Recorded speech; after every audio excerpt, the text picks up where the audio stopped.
ਜੀ ਸੱਜਣੋ, ਜਿਹੜੇ ਦੋਸਤ ਕਿਤਾਬ ਬੀਨੀ ਦਾ ਸ਼ੌਕ ਰੱਖਦੇ ਨੇ, ਦੋ ਕਿਤਾਬਾਂ ਲੈ ਕੇ ਆਏ ਹਾਂ। ਨਸਰ ਦਾ ਸ਼ੌਕ ਹੈ ਜਾਂ ਨਜ਼ਮ ਦਾ ਸ਼ੌਕ ਹੈ। ਸਾਡੇ ਮਿੱਤਰ ਪਿਆਰੇ ਨੇ ਸੁਲੇਖ ਪਬਲਿਸ਼ਰ ਲਾਹੌਰ, ਹਫੀਜ਼ ਸਾਹਿਬ ਉਹਦੇ ਰੂਹ ਹੈ ਰਵਾਨ ਹੈ। ਉਹਨਾਂ ਦਾ ਨੰਬਰ ਮੈਂ ਥੱਲੇ ਦੇ ਦਿੰਦਾ।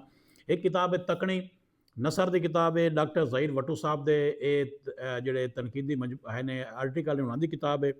ਇੱਕ ਦੋ ਮੈਂ ਜ਼ਿਕਰ ਕਰ ਦਿੰਦਾ। ਰੰਨਾ ਬੋਏ ਤੇ ਗੋੜੀਆਂ, ਵਸੇਬੀ ਅਲਾਮਤਾਂ, ਲੋਕ ਕਹਾਣੀਆਂ, ਰਹਿਤਲ ਦੀ ਕਹਾਣੀਆਂ, ਪੰਜਾਬੀ ਅਦਬ ਵਿੱਚ ਵੇੜਾ, ਵਾਕਿਆ ਤੇ ਬਿਆਨੀਆਂ, ਬਿਆਨੇ ਵਿੱਚ ਸਮਾਜੀ ਮੁਹਾਦਰੇ, ਕੀੜੀ, ਬੰਦਾ ਤੇ ਸਮਾਜ, ਬਹੁਤ ਸਾਰੇ ਆਰਟੀਕਲ ਨੇ। दूसरी किताब कहाँ दे बुड़ू, नज़म की किताब है, तो बड़ी खूबसूरत किताब है जी।